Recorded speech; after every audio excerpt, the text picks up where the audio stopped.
Assalamualaikum warahmatullahi wabarakatuh. Innal hamdalillah nahmaduhu wa nasta'inu wa nastaghfiruh wa na'udzu billahi min sururi anfusina wa min sayyiati a'malina. May yahdihillahu fala mudilla lahu wa may yudlil fala hadiya lahu.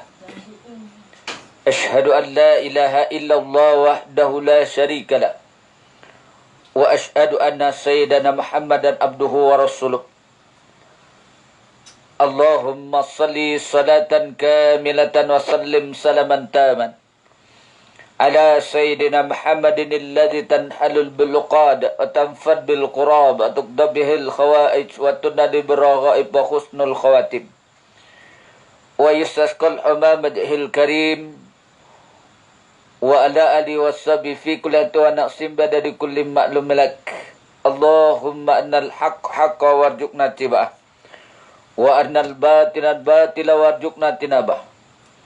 Qala rabbi israh li sadri wa yassir li amri wa hlul 'uqdatam min lisani yafqahu qawli. Qul subhanaka la ilma lana illa ma 'allamtana innaka antal alimul hakim. Wala hawla wala quwwata illa billahil azim.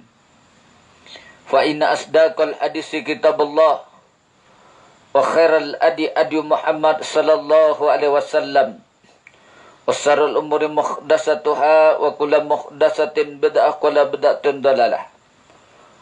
Wa qala Allah ta'ala fil kitabil aziz ba'da a'udzu billahi minasy syaithanir rajim. Wa'mur ahlaka bis shalah wastabir 'alaiha la nas'aluka rizqa nahnu narzuquka wal 'aqibatu littaqwa. Shadaqallahul azim.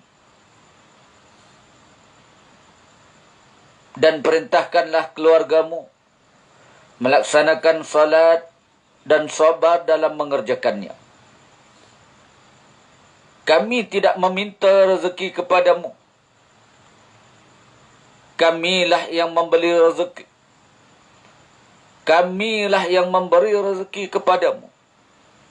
Dan akibat yang baik di akhirat adalah bagi orang-orang yang bertakwa. Surah Taha, surah yang ke-20, ayat yang ke-132. Alhamdulillah. Bersyukur kita kepada Allah Subhanahu wa Ta'ala yang mana dengan limpah dan kurnia kita diberikan oleh Allah Subhanahu wa Ta'ala kesempatan untuk kita bertemu di alam maya. Sambil sembang-sembang santai lepas daripada solat Isyak. Yang tengah makan teruskan makan. Dalam situasi dan keadaan semasa sekarang, masa yang diberikan lebih daripada pukul 9, kita sambil sembang-sembang santai, berkongsi sedikit ilmu pengetahuan apa yang telah disampaikan oleh pengarang kitab kita. Kitab yang bertajuk Habibullah, kekasih Allah, sampai bahagian muka surat yang ke-58 yang tajuknya hamba Allah yang sebenar. Hamba Allah yang sebenar. Alhamdulillah tuan-tuan,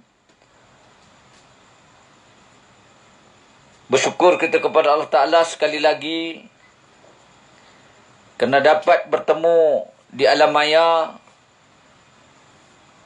Saya tanya kabar ke semua, ke seluruh warga surau An-Nur. Apa khabar semua?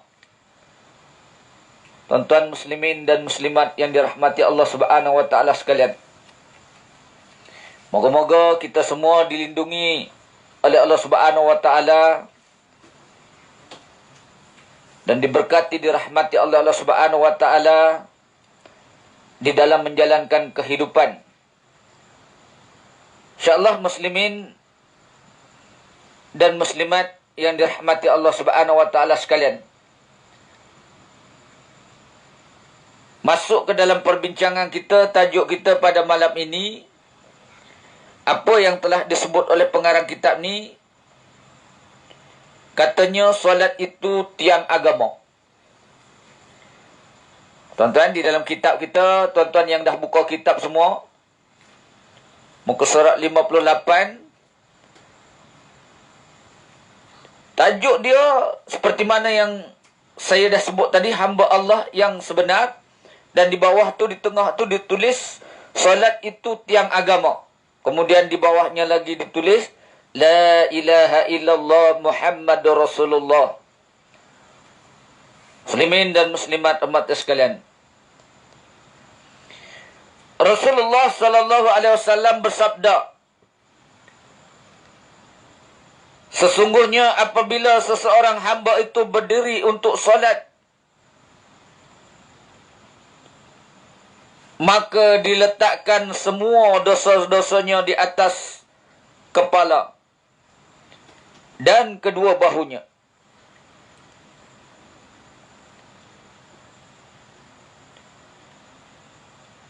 Saya ulang sekali lagi tuan-tuan, apa yang telah disabdakan Nabi ini. Sesungguhnya apabila seseorang hamba berdiri untuk solat, maka diletakkanlah semua dosa-dosanya di atas kepala dan kedua bahunya. Setiap kali ia rukuk atau sujud, akan berjatuhlah dosa-dosanya. Hadis riwayat At-Tabrani. Tuan-tuan, ni nak jadi kekasih Allah Ta'ala, supaya Allah sayang kepada kita, kata pengarang kitab ni, muslimin dan muslimat sekalian, maknanya kita diminta untuk menghampirkan diri, mendekatkan diri kepada Allah Subhanahu wa taala. Dan yang disebut pengarang kitab ni, solat itu tiang agama, seperti mana yang disebut di dalam hadis riwayat Baihaqi, tuan-tuan. Dan hadis riwayat Baihaqi, tetapi hadisnya hadis dhaif, kita boleh buat beramal seperti mana yang disebut di dalam kitab-kitab yang lain. As-salatu imanuddin, faman aqamaha faqad aqamadin, wa man tarakaha faqad hadamadin. Salat itu tiang agama. Siapa yang mendirikan salat, dia makna mendirikan agama. Siapa yang meninggalkan salat, dia meninggalkan agama. Tuan-tuan, inilah yang disebutkan. Dan apa katanya tadi? Solat itu tiang agama. Makna tuan-tuan, agama yang kita bawa, iaitu Islam yang kita anuti sekarang ini, tiangnya semata-mata solat saja. Solat. Siapa yang mendirikan solat, siapa yang menegakkan solat, siapa yang mendirikan solat, maknanya dia mendirikan agama. Siapa yang tidak menjaga solat, siapa yang tidak solat, siapa yang tidak sembahyang, maknanya dia meruntuhkan agama. Apa yang telah disebut di dalam hadis ini tadi, sesungguhnya seseorang hamba itu berdiri untuk solat, apabila berdiri untuk solat, maka dosanya diletakkan di atas kepalanya dan di bahunya. Maka apabila dia rukuk dan sujud, ketika itulah dosa tadi digugurkan oleh Allah Subhanahu wa taala. Ini yang disebut di dalam hadis riwayat At-Tabrani.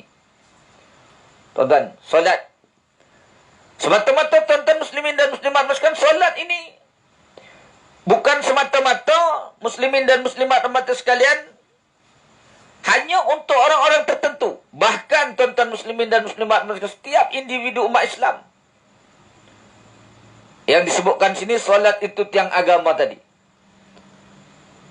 Itu pasal tuan-tuan sekarang ni muslimin dan muslimat ramaskan dalam keadaan sekarang ni masjid dan surau dah diberi kebenaran untuk kita mendirikan solat fardu berjemaah. Maka saya mengajak dan menyeru kepada muslimin dan muslimat sekalian, warga surau yang berhampiran, untuk mengajak sama-sama mendirikan solat fardu berjemaah mengikut kaedah apa yang telah ditetapkan oleh pihak JAIS, mengikut SOP yang telah ditetapkan. Mudah-mudahan tuan-tuan apa yang kita bincangkan pada malam ini, muslimin dan muslimat rahmat sekalian, membawa satu perubahan untuk kita terus menjalankan ibadat seperti mana yang telah diperintahkan oleh Allah Subhanahu wa taala, terutamanya solat fardu. Kata pengarang kitab ni. Dan di antara solat fardu yang disebut oleh para alim ulama dan disebut juga di dalam ayat Al-Quran dan disebut di dalam hadis Nabi sallallahu alaihi wasallam, jangan sesekali kita untuk melalaikan. Jangan sesekali kita untuk melalaikannya. Apa yang telah disebut, dia kata melalaikan solat fardu bermaksud sengaja melengahkan atau melambat-lambatkan mengerjakan solat. Ada? Maksud melalaikan maknanya mereka tadi melalaikan solat yang fardu. Maksudnya dia melambat-lambatkan. Jangankan tinggal, lambat pun tak boleh. Jangankan tinggal, lambat pun tak boleh. Katanya, tuan-tuan muslimin dan perkara ini akan mendapat, dia kata, ancaman dan seksaan Allah Subhanahu wa taala di hari akhirat kelak. Mereka yang melambat-lambatkan, jangankan yang bukan sembahyang, yang melambat-lambatkan, melewat-lewatkan waktunya. Sedangkan waktu solat tadi Allah Ta'ala sebut dah di dalam Al-Quran. Inna salata kanat alal mu'minina kitaban mawquta. Semua di masjid-masjid dan di surau-surau apabila ada jam waktu solat tu, tuan-tuan, bila berbunyi titit bunyi tu, tuan-tuan muslimin dan muslimat, tepat masuk waktu saja berbunyi, tuan-tuan tengok di atas itu ada satu ayat yang ditulis oleh para peniaga-peniaga penjual-jual jam tu, tuan-tuan, ditulis di situ, tuan-tuan, ayat 103 di dalam surah yang keempat. Dan sesungguhnya waktu solat tadi telah ditetapkan waktunya atas orang-orang yang beriman. Jika kita orang yang beriman kepada Allah Subhanahu wa taala, mesti kita mengambil berat mengkira. Contohnya, tuan-tuan, teringat saya apa yang telah disebutkan oleh Al-Fadhil Tuan Guru Ustaz Ghazali Al-Bulah. Tuan-tuan, yang malam tadi tak silap saya, Al-Fadhil anak danya yang ceramah di surau, tuan-tuan, muslimin dan muslimat sekalian, apa dia kata? Orang yang nak keluar ke mana-mana ni, tuan-tuan, mesti merancang. Mesti merancang. Pukul berapa kita keluar, merancang nanti waktu kita solat di mana. Apabila dalam keadaan kita disibukkan masa, dalam keadaan bekerja dan seumpamanya, mesti ada rancangan kita. Rancangan tu apa? Rancangan kita masa dan waktu yang perlu kita bahagikan tadi. Setiap masa waktu solat tadi perlu kita yang cerdik dan mengambil berat tentang waktu itu sendiri, yang mengaturnya. Sebab apa? Allah dah tentukan waktunya. Allah dah tetapkan waktunya.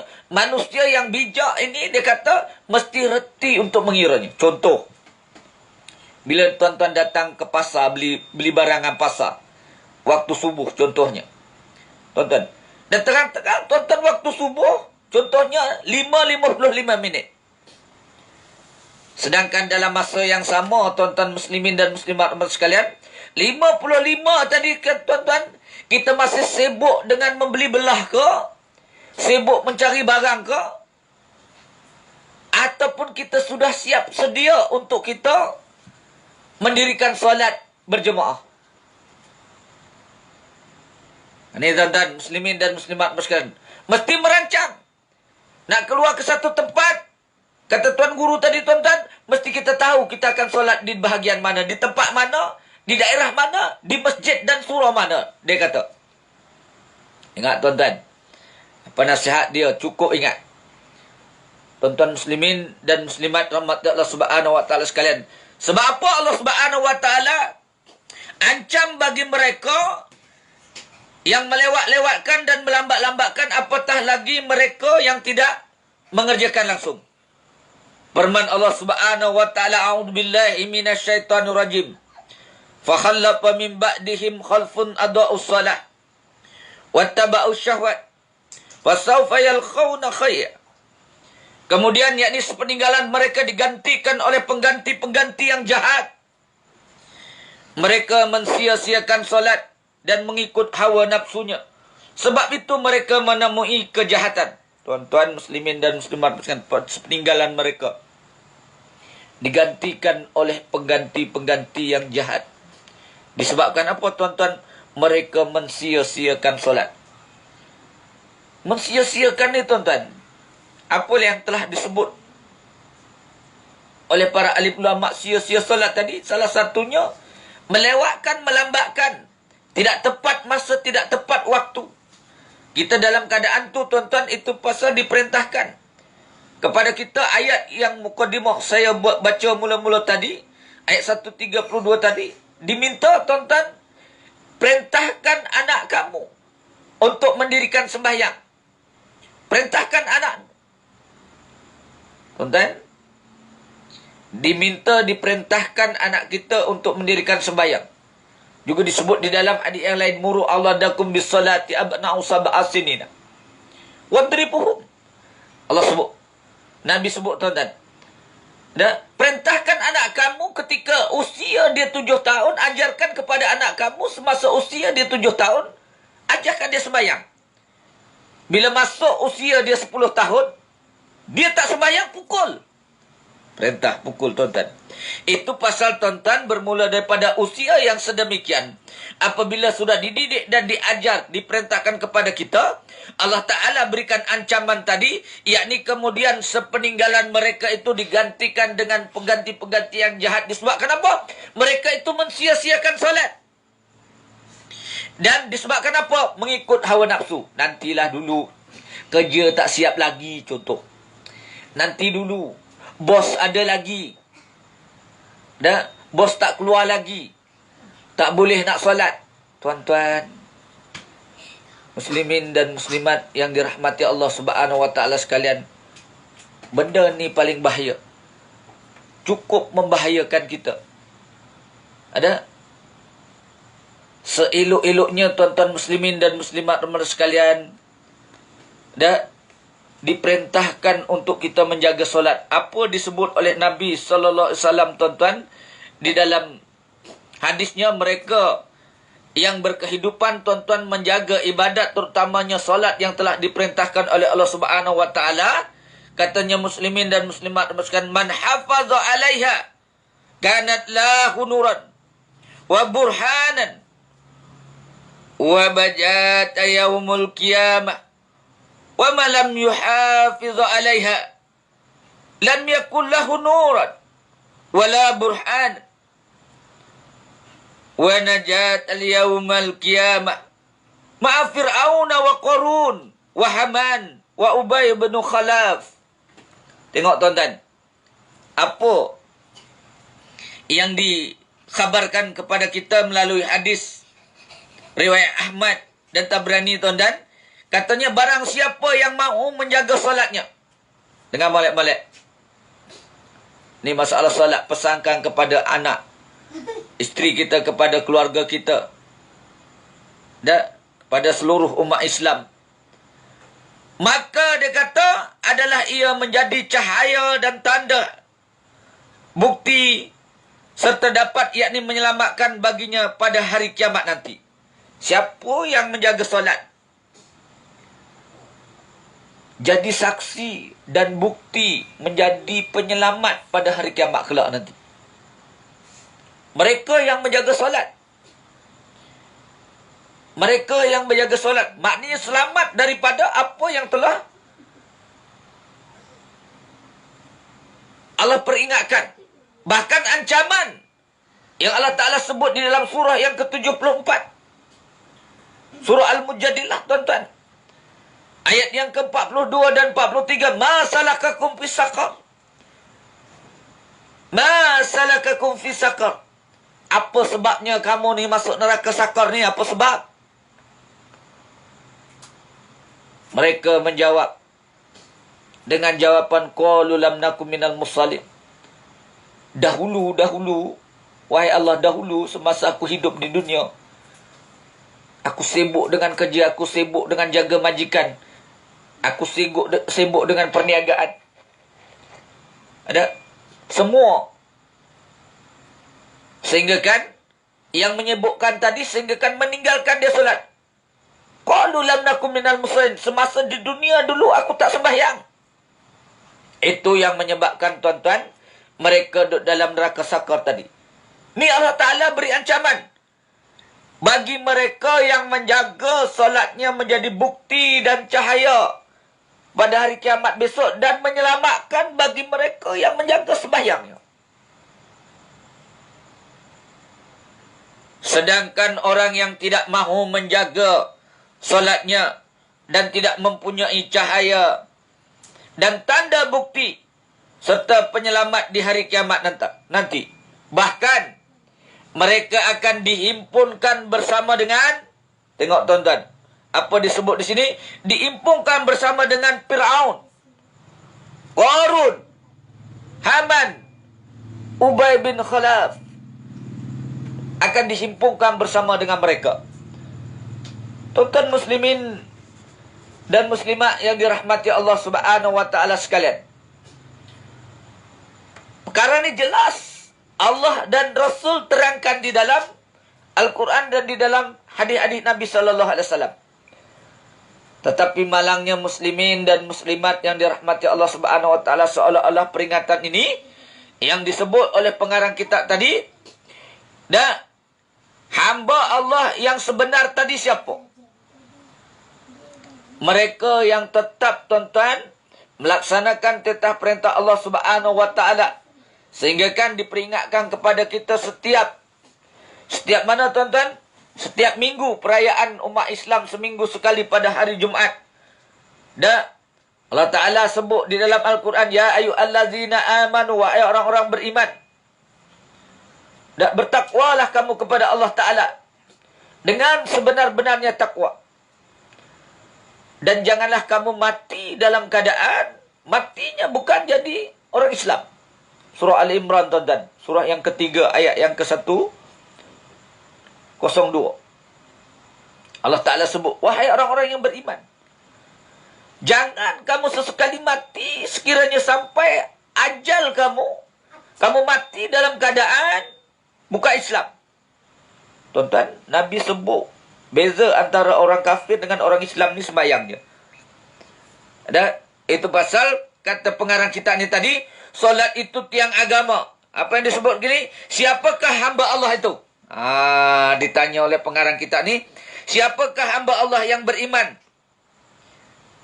Dan bila mana segala yakni tindakan ataupun perbuatan yang dilakukan oleh seorang di dalam kehidupan sentiasa yakni dijelmakan yakni atas rasa kehambaan kepada Allah Subhanahu wa taala, maka dia adalah hamba Allah. Ni seseorang yang hidup di muka bumi ini yang dijelmakan oleh Allah Subhanahu wa taala dalam keadaan merasai nikmat kehidupan ini, tuan-tuan muslimin dan muslimat sekalian. Mereka katanya seorang di dalam kehidupannya yakni dijelmakan atas dia kata rasa kehambaan. Jadi hamba kepada Allah Ta'ala. Maknanya kalau kita rasa kita hamba kepada Allah Ta'ala, tuan-tuan, perintah yang telah diperintahkan kepada kita, yang wajib maupun yang sunat-sunat. Dan bertakwalah kepada Allah Ta'ala, kata khatib setiap Jumaat. Bertakwalah kepada Allah Ta'ala dengan sebenar-benarnya takwa.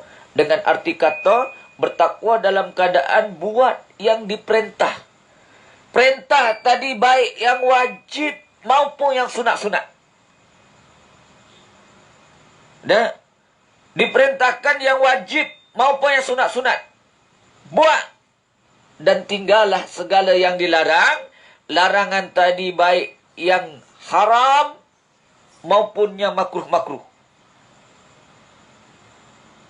Muslimin dan muslimat yang dirahmati Allah Subhanahu wa taala sekalian. Buat tuan-tuan. Apa yang telah diperintahkan oleh Allah Subhanahu wa taala selagi nyawa kita, selagi umur kita masih ada.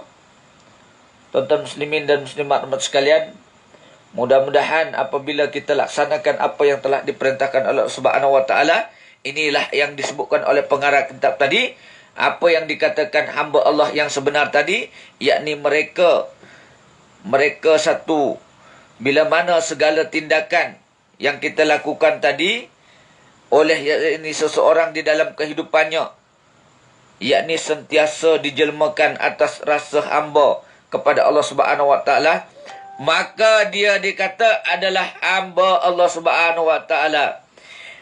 Apa ciri-ciri seseorang yang dikatakan hamba? Ditanya oleh pengarang kitab ni, ditekankan kepada kita. Apa ciri-cirinya? Ada. Yang pertama dia kata, dia rasa yakni rendah diri. Ciri-ciri seorang hamba tadi, yang pertama dia rasa rendah diri, dan yang keduanya selalu mengharapkan pertolongan kepada Allah Subhanahu wa taala. Selalu rendah diri, tuan-tuan. Ya Allah, tuan-tuan, merendahkan diri. Contoh ketika mana tuan-tuan muslimin dan muslimat sekalian, seruan ataupun panggilan Allah Subhanahu wa taala untuk kita mendirikan sembahyang. Hayya 'alas salah. Dah diperintahkan, ya Allah, dah sampai saatnya. Dengan cara kita merendah, tuan-tuan, merendahkan diri kepada Allah Subhanahu wa taala, apa yang ada di sekeliling kita semua. Tuan-tuan, apa yang kita lakukan semua, apa yang kita buat kerja ketika itu semua kecil. Kecil belaka. Ada semata-mata hanya Allah. Allah semata-mata yang besar. Yang memang, tuan-tuan, kita rasa tadi, rendahkan diri kita. Jangan sombong. Jangan bongkok. Dan jangan takabur. Dia rasa hina. Dan yang kedua, selalu mengharapkan yakni pertolongan Allah Ta'ala. Berharap di pertolongan Allah Subhanahu wa Ta'ala. Tidak ada mereka yang menolong yang lain sedikit pun, melainkan hanya pertolongan kepada Allah Subhanahu wa taala. Mohon dan meminta kepada Allah Subhanahu wa taala. Diminta pada Allah Subhanahu wa taala yang Allah tak pernah, tuan-tuan, tak memberinya, insya-Allah, dengan cara apa yang kita mohon dan kita pinta. Dan Allah tidak bosan-bosannya untuk memberi. Kalau kita meminta kepada manusia, sehari dua hari, tuan-tuan, sekali dua kali boleh. Untuk seterusnya, seperti mana yang kita minta kepada Allah Ta'ala, tak dapat. Muslimin dan muslimat. Dan yang ketiga, sentiasa bersyukur di atas apa yang telah diberikan oleh Allah Subhanahu wa taala, sentiasa patuh dan taat terhadap perintahnya. Muslimin dan muslimat sentiasa bersyukur. Ada? Kalau kita dapat sikit pun kita rasa syukur, tuan-tuan. Syukuri dengan sedikit apa yang Allah Ta'ala berikan. La in syakartum wa la azidanakum wa la in kafartum inna adzabi lasadid. Allah Ta'ala sebut di dalam surah. Ada? Yang ke-14 tak silap saya, ayat yang ke-7. Tuan-tuan muslimin dan muslimat sekalian, sekiranya kamu bersyukur dengan apa nikmat yang telah diberikan oleh Allah Subhanahu wa taala ini, akan aku tambah kesyukuran yang telah kamu ada. Wala in kafartum, tetapi jika dalam keadaan masa yang sama itu kamu kufur kepada Allah Subhanahu wa taala. Ingat, Allah Taala kata azab Allah Taala amat yang pedih. Sedangkan nikmat Allah Subhanahu wa taala tadi, kalau kita hitung tak terhitung. Wa in ta'udu nikmatallahi la tuhsuha. Sekiranya kamu nak menghitung nikmat Allah Subhanahu wa taala, tidak terhitungnya. Maka kata pengarang kitab ni yang ketiga, sentiasa bersyukur di atas apa yang telah diberikan kepada Allah Ta'ala. Syukur dengan adanya apa sesuatu baik ataupun buruk.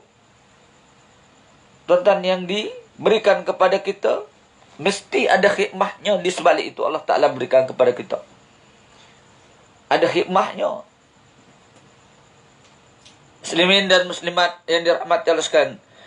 Kalau ada orang yang dikatakan yakni hamba, tetapi masih lagi ada yakni perasaan dirinya hebat, tidak mengharapkan apa-apa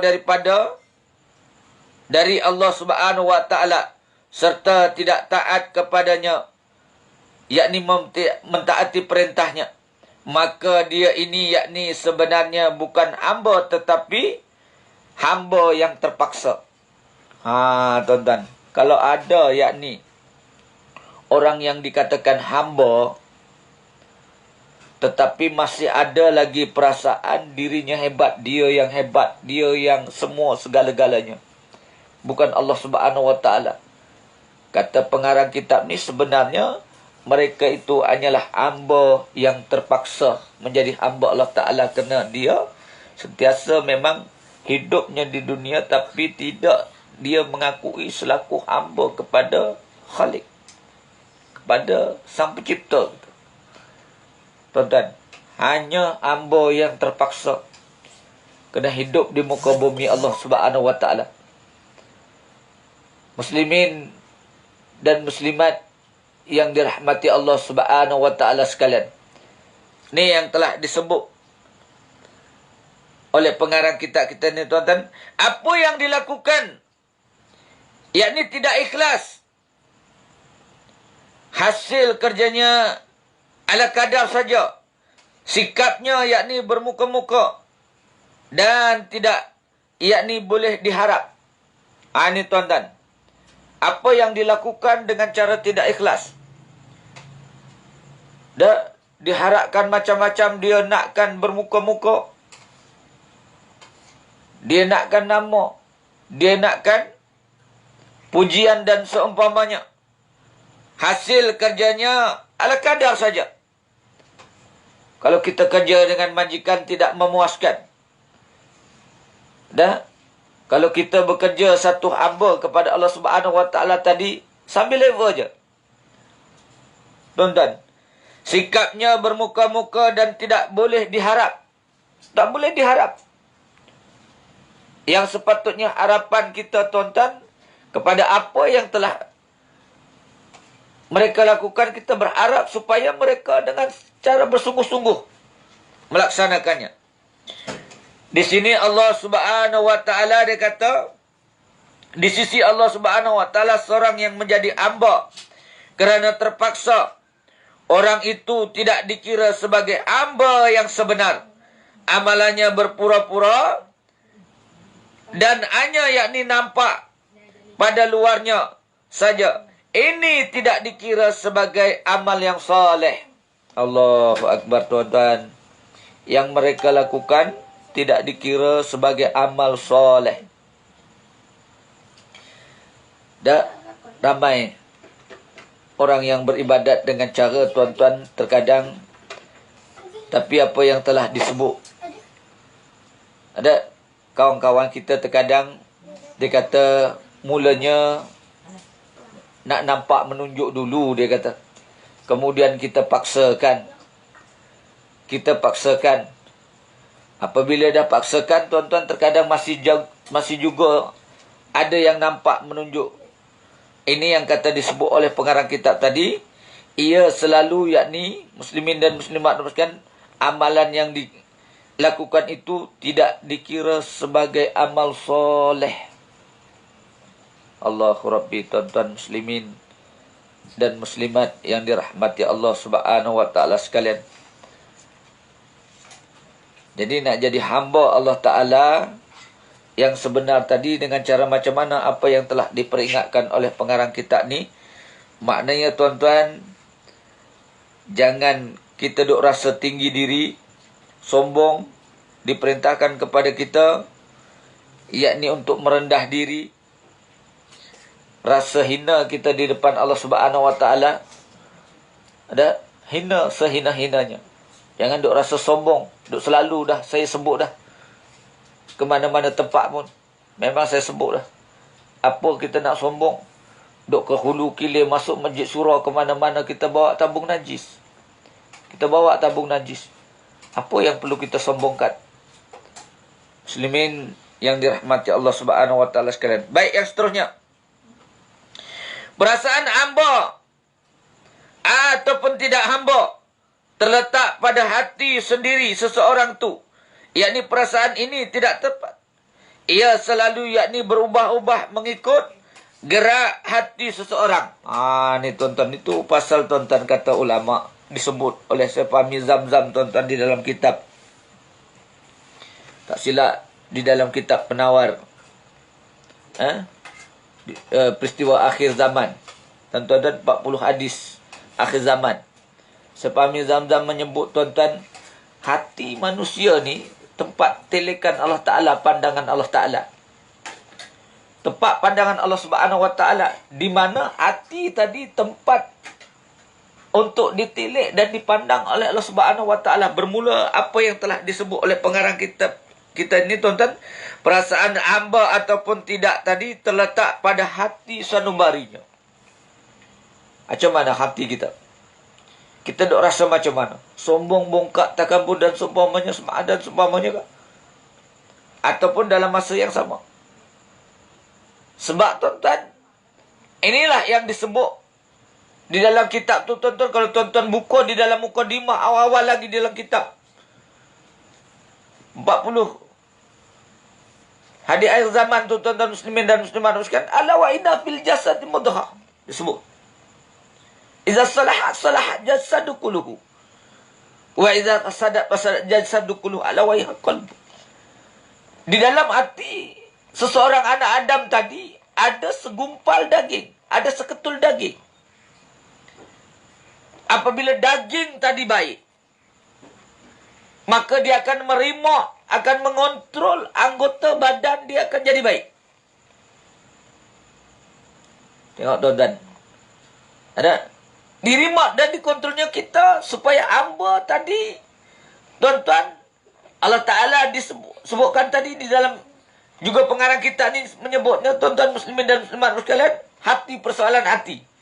Itu pasal tuan-tuan yang disebut di sini ada hati, persoalan hati tadi mesti kita ambil berat. Bila hati tadi baik, akan meremote dan mengontrol. Tuan punya hati tadi dia akan jadi baik. Macam tuan-tuan ni.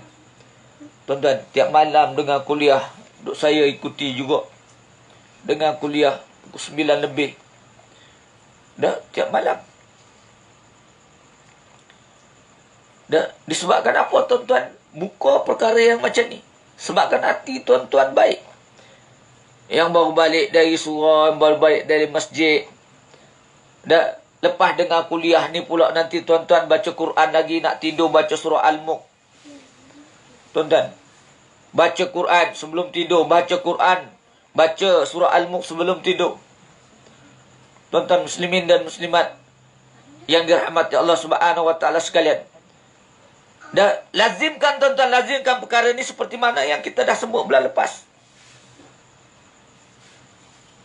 Ada apabila hati tadi baik, dia akan meremote anggota tubuh badan dia jadi baik. Dan apabila yang segumpal seketul darah tadi jahat, maknanya tuan-tuan muslimin dan muslimat sekalian, maka anggota badan tadi akan jahatlah keseluruhannya, mengajak ke satu tempat yang tidak baik.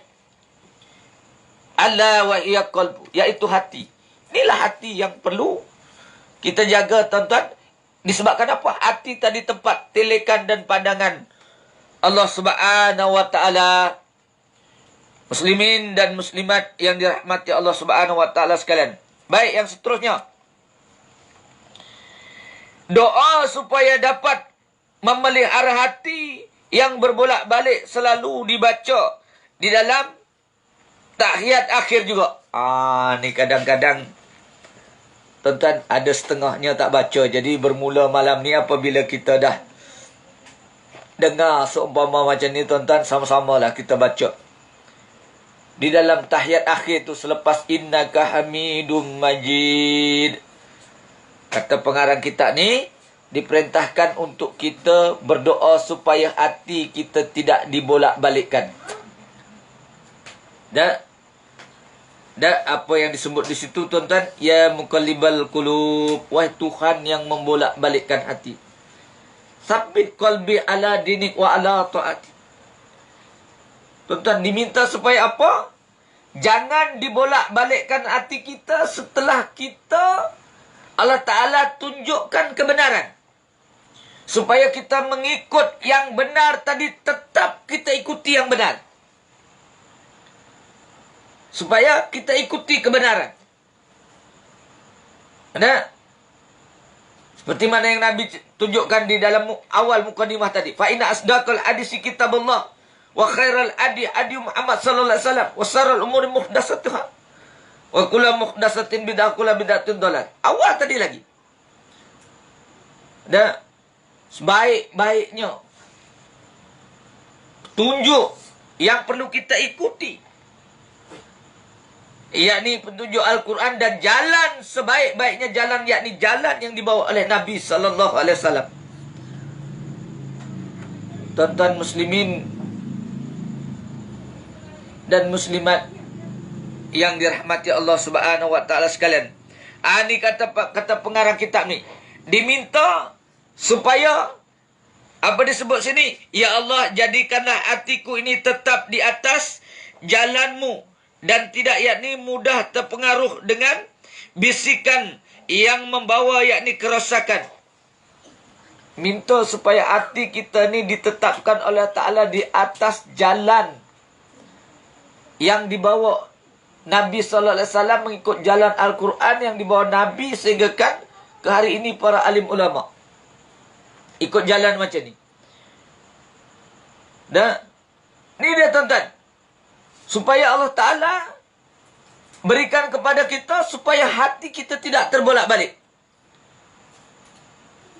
Juga disebut dalam doa lain pula, Allahumma annal haqqa haqqa warzuqna tiba'ah. Ya Allah, tunjukkan kepada kami satu jalan kebenaran supaya kami mengikuti jalan kebenaran itu. Dan nampakkan juga jalan yang salah supaya kami tinggalkan benda yang salah. Supaya kita tidak ikut benda yang salah. Tuan-tuan, kalau ini ada pegangan kepada kita, kemana pun kita, kemana pun kita, di tempat mana pun kita, tuan-tuan, yakinlah Allah Subhanahu wa taala, bila Allah Taala pelihara kita, Allah Taala jaga kita, dan kita minta tadi supaya apa? Tuan-tuan, dinampakkan satu kebaikan tadi biar nampak, dan kita ikuti kebaikan kita, ikuti sampai tuan-tuan akhir hayat kita, dan nampakkan pula satu kejahatan, satu yang tak baik, satu yang tak betul, satu yang perkara yang tak boleh kita ikuti, supaya kita tinggal. Minta pada Allah Ta'ala dengan cara kata pengarang kitab ni tuan-tuan, insya-Allah mereka akan jadi hamba kepada Allah Subhanahu wa taala.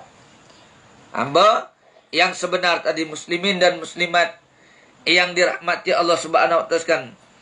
Yang seterusnya adalah untuk kita sentiasa beringat, tetapi dengan amalan yang baik, dan tidak yakni mudah terpengaruh dengan apakah, dengan ajakan ataupun bisikan melakukan yakni perkara-perkara yang dilarang.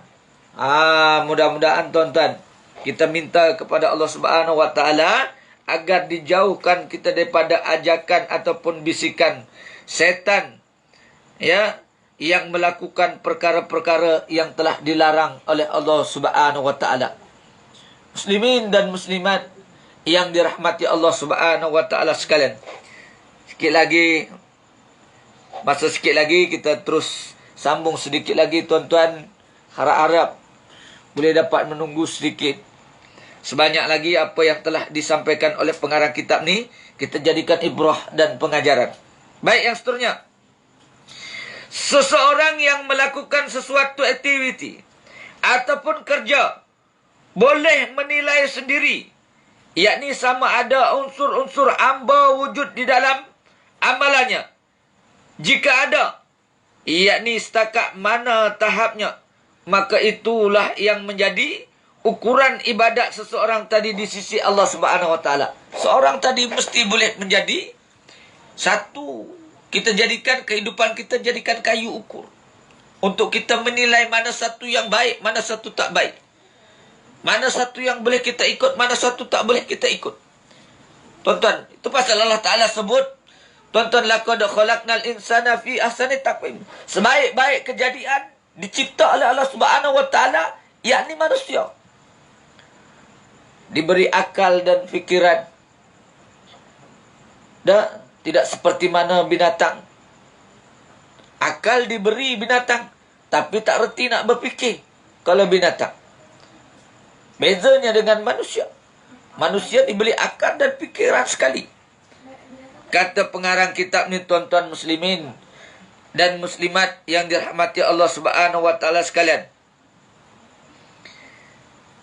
Yang lain yakni dianggap amalan biasa ataupun kerja yang tidak diberi apa-apa ganjaran oleh Allah Subhanahu Wa Taala di akhirat kelak.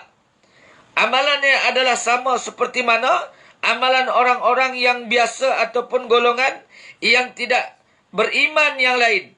Amalan itu tidak boleh menjadi bekalan di akhirat. Sia-sia, tuan-tuan. Sia-sia belaka. Kalau sekiranya amalan yang kita lakukan tidak mengikut kaedah apa yang telah ditetapkan, apa yang telah ditentukan, diajarkan oleh Allah Ta'ala dan Rasul sehinggakan para alim ulama hari ini, maka kata pengarang kitab ni, muslimin dan muslimat nomor sekalian, amalan itu tidak boleh menjadi bekal untuk ke negeri akhirat. Sia-sia. Dan sia-sia. Tuan-tuan, tak jadi bekalan. Menyesal besok. Dan walau tara idzil mujrimuna naqisu ru'usihim inda rabbihim Rabbana absarna wa sami'na farji'na na'mal salihan inna muqinun. Lihat, Allah Ta'ala kata, kamu tengok, kamu lihat mereka yang berdosa, yang melakukan kemungkaran, yang tidak laksana apa yang Allah Ta'ala perintahkan semasa di dunia. Bahkan dia buat apa yang telah dilarang. Mereka menundukkan kepalanya. Disebabkan apa? Disebabkan dosa. Malu terhadap Allah Subhanahu Wa Ta'ala. Seraya mereka berkata, Rabbana absarna. Wahai Tuhan kami, kami nampak. Kami nampak. Kami nampak yang salah, tapi kami ikut juga yang salah. Kasa tuan-tuan. Kami nampak yang batil, tapi kami tetap ikut juga yang batil. Tuan-tuan, kami nampak. Nampak dengan mata yang ada. Tuan-tuan. Wasami'na, kami dengar. Kami dengar nasihat-nasihat para alim ulama. Tapi kami tetap berdegil juga.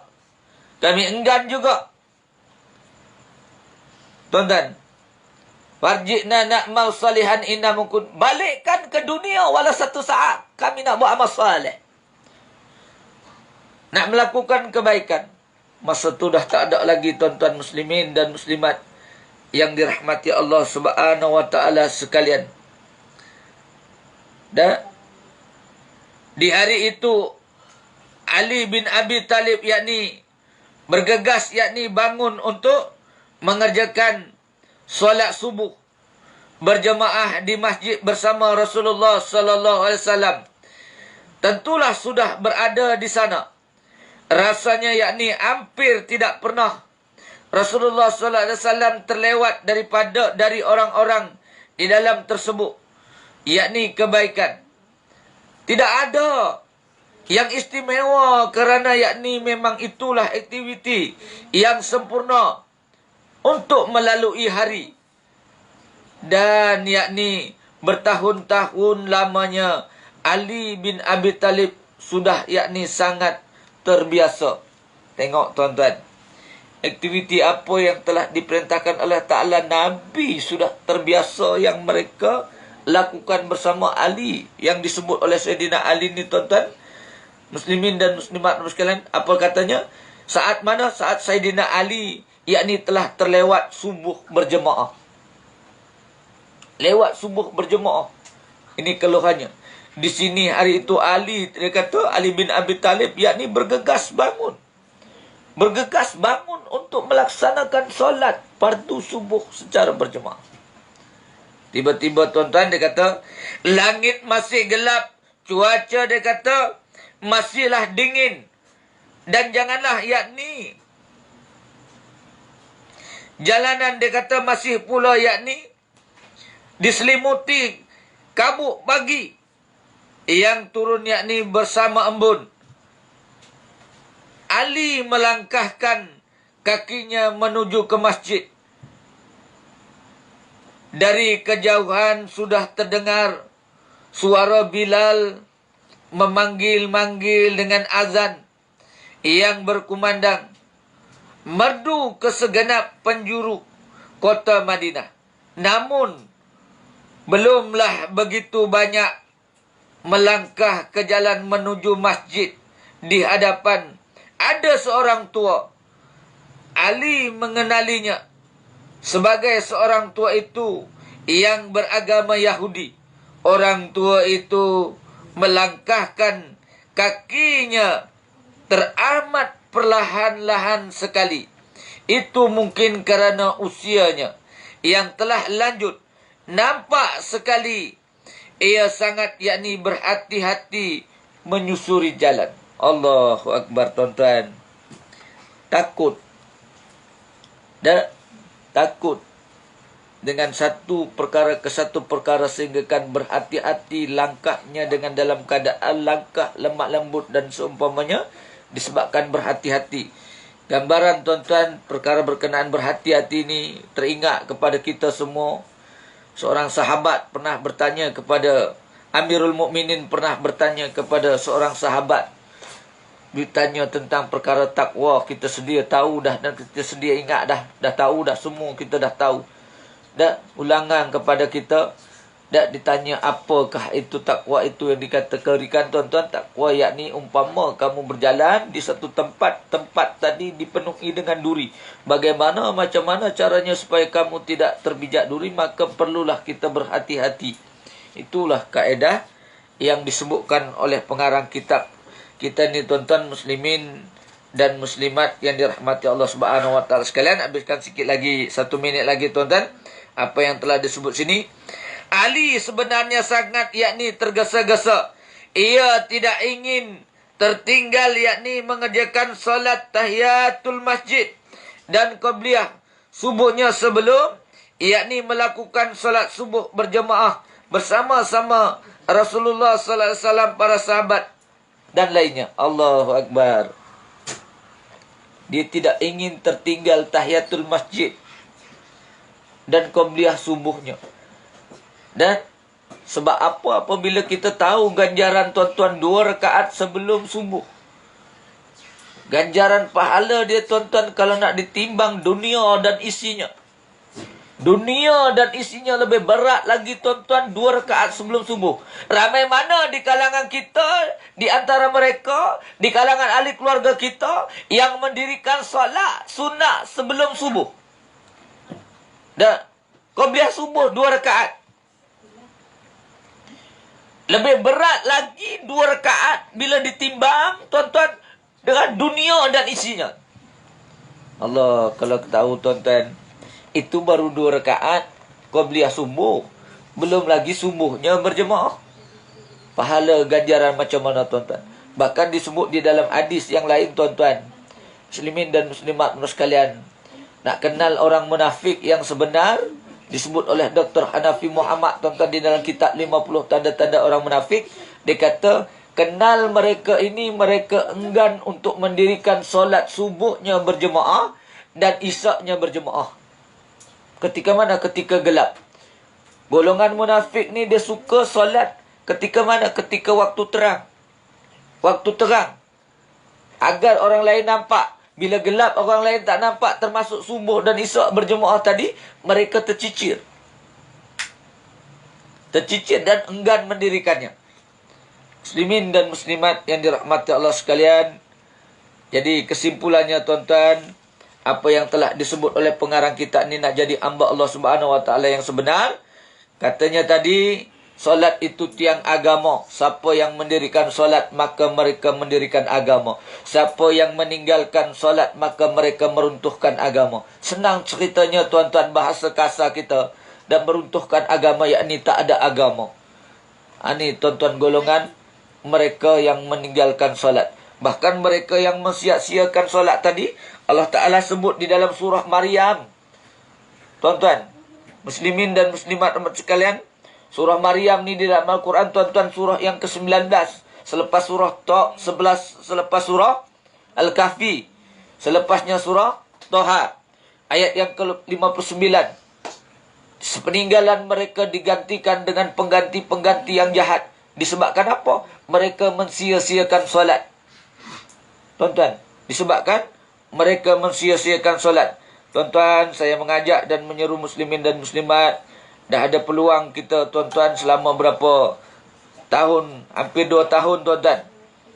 Kita tak dapat untuk mendirikan sedikit-sedikit saja, mendirikan solat berjemaah yang sepenuhnya. Jadi bila ada peluang ni tuan-tuan, sama-sama lah untuk kita menjijakkan kaki kita menuju ke rumah-rumah Allah Subhanahu Wa Taala, mengikut kaedah dan apa yang telah diajarkan oleh Islam itu sendiri, tuan-tuan. Jadi yang kedua kesimpulannya, tuan-tuan, jangan kita duk selalu melambat-lambatkan solat fardu. Dan lebih-lebih lagi apabila kita mendengar laungan azan. Kata Dr. Hanafi Muhammad, tuan-tuan, begitu juga disebut tadi, bila seseorang yang sihat tubuh badan kita, dan apabila mendengar laungan azan, mereka enggan untuk mendatangi solat fardu di mana solat akan didirikan, tuan-tuan, maka orang ini adalah tergolong di dalam golongan siapa, tuan-tuan? Golongan orang munafik. Dan orang munafik ni tempatnya, tuan-tuan, ditempatkan oleh Allah Subhanahu Wa Taala di dalam neraka yang paling bawah sekali. Ada disebut di dalam ayat yang ke-145 di dalam surah yang keempat, surah An-Nisa, tuan-tuan. Muslimin dan muslimat yang dirahmati Allah Subhanahu Wa Taala sekalian. Jadi jagalah solat yang disebut di dalam hadis riwayat Ahmad dan Tabrani tadi. Barang siapa yang mahu menjaga solatnya, maka adalah ia menjadi cahaya dan tanda bukti serta dapat menyelamatkan diri baginya daripada di hari kiamat nanti. Dan siapa yang tidak menjaga solat, dia buat sambil level, dia buat tak tahu bila masuk solat, maka tidak ada untuk menyelamatkan dirinya pada hari kiamat besok. Bahkan hidupnya kan dikumpulkan bersama dengan Fir'aun, Qarun, Haman, Ubay bin Khalaf. Tuan-tuan, muslimin dan muslimat rahmatullahi sekalian, saya rasa sekedar itu. Mudah-mudahan perkongsian kita pada malam ini, tuan-tuan muslimin dan muslimat sekalian, kita jadikan ibrah dan pengajaran untuk kita terus memacu ke arah ke depan, tuan-tuan, beribadat menuju apa yang telah diperintahkan Allah Subhanahu Wa Taala yang disampaikan oleh Nabi sallallahu alaihi wasallam. Sehingga kan ke hari ini, tuan-tuan, perlu kita ambil berat. Ada tentang perintahnya, perintah yang wajib maupun yang sunat-sunat tadi. Tuan-tuan muslimin dan muslimat yang dirahmati Allah Subhanahu Wa Taala sekalian, sekedar itu yang dapat saya sampaikan, insya-Allah. Mudah-mudahan, tuan-tuan, walau dalam keadaan pertemuan kita di alam maya macam ni, kita diberkati dan dirahmati Allah Subhanahu Wa Taala sekalian. Terima kasih semua kepada akhi Zaki kita yang menguruskan kuliah, tuan-tuan, sampai ke hari ini. Setiap malam, tuan-tuan muslimin dan muslimat sekalian, moga-moga Allah Subhanahu Wa Taala berkati dan rahmati kepada adik akhi Zaki. Semoga cepat Allah Ta'ala berikan rezeki yang murah dengan segera, dan juga warga An-Nur seluruhnya. Moga diberi kesihatan dan kesempatan untuk meneruskan ibadat yang telah diperintahkan oleh Allah Subhanahu Wa Ta'ala. Aqulu qouli hadza wa astaghfirullahaladzim li wa lakum wa lisairil muslimin al muslimat wal mu'minin al mu'minat fastaghfiru innahu huwal ghafurur rahim.